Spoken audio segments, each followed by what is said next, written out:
Char Shot Reality on Wrestling Inc. Make sure you check out WrestlingInc.com every single day for all of your wrestling news. And of course, make sure you subscribe to the YouTube channel, leave a comment, tell a friend, do all that you got to do. Josh Eisenberg, Juicy Steen, Justin LaBar. Coming up soon, January 4th in Tokyo, Wrestle Kingdom, and it is a match, the biggest match going on that's not WWE related, and it is Kenny Omega going up against Chris Jericho. They did the work on social media. Oh, it was the work. We all bought into it. Hook, line, and sinker. We all bought into it. So Jericho's been very vocal leading up to this. That he told WWE, told Vince McMahon. So he says Vince is in support of this. So there's a lot of potential, Juice, and this is I know a big topic to you. There's a lot of potential to people. This scratches him right where he itches. I'll tell you that much. I don't want to hear about that. Don't you? What comes of this? There's a lot of talk. Is this a case where we might see a Kenny Omega Rumble appearance? Not this year. I don't know what are I don't we know expecting if this is a definitive straight up trade off between WWE and New Japan just because Jericho's doing this. Now I've just read, I don't know when this is going to air specifically, but before January 4th, and I saw that Chris Jericho and Fozzy are going to be touring, and they're performing on the day of WrestleMania, so he won't be at WrestleMania tentatively. Although they have private jets. Jet. Yeah, but the timing would be very, very dicey for that to happen. So what I'm saying is, if he's doing Wrestle Kingdom and doesn't do WrestleMania, maybe that's a long-term thing for him. He does things outside of WWE. And of course, he's got the cruise and all that stuff. What I'm saying is, it'd be big if he does Wrestle Kingdom and not WrestleMania. That's a little bit of a statement. And you've mentioned it before, how he might not come back to WWE for a couple of years if he does this. Well, potentially, it could be a longer, drawn-out process. If this does the business that it's going to do, I could easily see Jericho doing a few more shots, for New Japan, and then obviously you have the cruise and the Ring of Honor stuff. So yeah, it's very possible, not on bad terms, but it's possible that we could go. It could be 2019 or 2020 until we see Jericho pop back up on WWE. And he's done it before. He's gone away and come back, but he's never gone away and gone to another company. And he never went to TNA and have one of the biggest matches in the year already. Well, and you think about this. Obviously, Chris Jericho is one of the best. He's put over guys, Fandango, all these names over the past couple of years. He had the best storyline with Kevin Owens. So him going here obviously surprised a lot of people. But when you think about it, I think the person to benefit the most out of this is not Chris Jericho.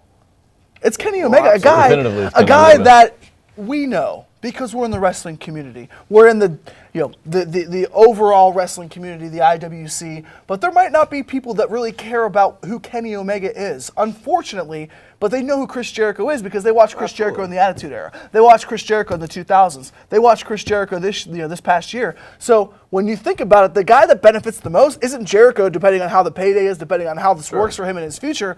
Kenny Omega's number got a lot richer because of Chris Jericho. Absolutely, and there's I know there's people that are watching this they have those blinders on. They know everything about Kenny Omega. They know everything about New Japan. They are. But not many people do.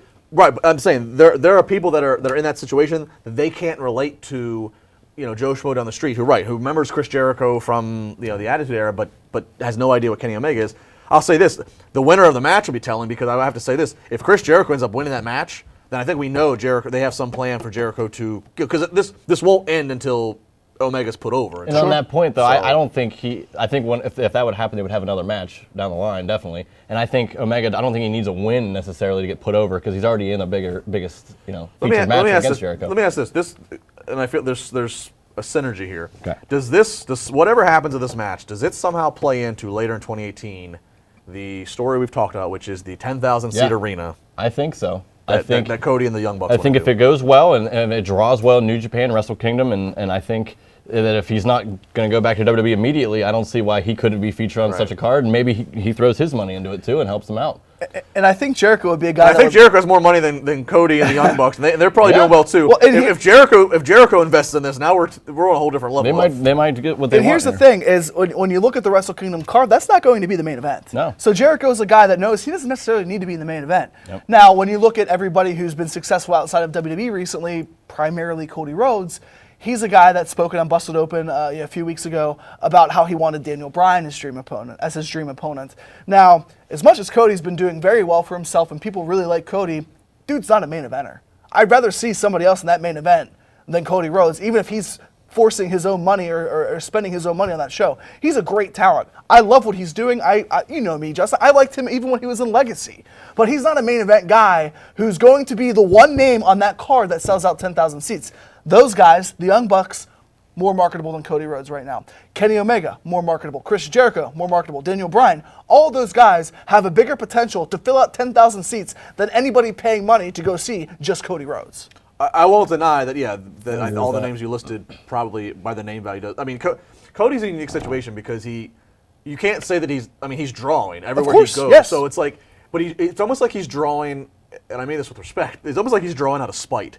It's almost like everybody's like, here was this guy who's part of a great wrestling family who just, was capped off in WWE, rightly or wrongly. That's your own opinion. Whether or not he was never pushed to that final stage, whether or not because he couldn't hang with it or whether WWE overlooked him. But because of that, it's that natural rebellious crowd. It's like, well, WWE screwed him, so we're They're rooting for him. Yeah, and he did things that Ted DiBiase could have done if Ted DiBiase wanted to continue his wrestling career. Yeah. Because he has the wrestling name as well. Do you think Ted Jr., if he stuck around, would have been more in marketable WWE or outside? I guess outside. Like, would he have done well in the Cody role? I think he'd be a very similar thing. Yes, I think he would. I think because I think he has a better physique, a better look. He didn't really do great on the mic. He was taller, but he was just so. I think bland. Cody's so good on the mic, though. Cody's he's got the drive. Well, it's hard. Both Cody and Ted have fathers who are so good on the mic. So to be pegged with that expectation. It's tough at the beginning, and I think Cody succeeded with all that pressure. Yeah, and that's why I think Ted would have had a better success because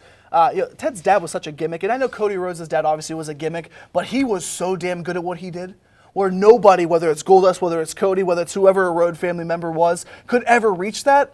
But Ted could probably have reached his dad. He needed to get Virgil is what he really needed to do. He really needed to get that meat sauce. And we're talking about all Virgil's sell out 10,000. We're talking. Here's a funny story I'll share real quick with Virgil, by the way. He landed from the UK a few weeks ago at the Pittsburgh airport. Somebody that works at the airport called me to tell me this.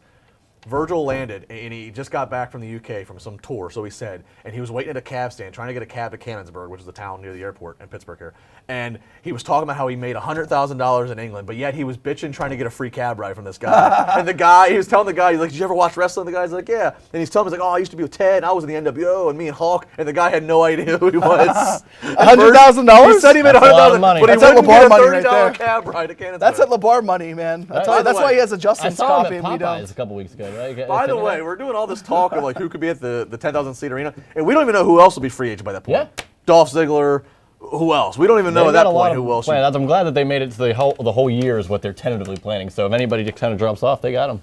They got him for the show. I want to see you at the show. He went to Starrcade for crying out. He's definitely going to Young Bucks Arena. Juice and Juice Senior. Yeah, he's bringing Kleenex. Char Shot Reality. Make sure you follow us across all of the social media platforms and Wrestling Inc. here on the YouTube channel. Subscribe, comment, tell a friend. We got a great 2018 lined up. We hope you enjoy it.